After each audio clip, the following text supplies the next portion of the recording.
Ito mga paps, no, pag bumabaybay kayo sa gilid or sabi natin bike lane, mga ganon, na medyo may kaluwagan, tapos diretso lang yung takbo nyo, no, para makaiwas kayo sa disgrasya na may biglang tumatawid, mga ganon, lalo na sa mga residential area. Kung galing yung tumingin dito, no, 10 o'clock, lalo na pagka nakikita nyo naman, lagi nyo observe kung merong tao, merong nag-a-attempt tumawid, kasi mabubulaga ka na lang pag nandyan na.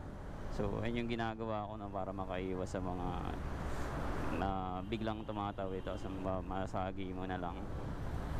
So 10 o'clock or bandang dito sa may kaliwa mo, lagi akong tumitingin dyan, no? Lalo na sa mga matataong lugar, may mga nagtitinda, matik yan, no? Na pag may fencing,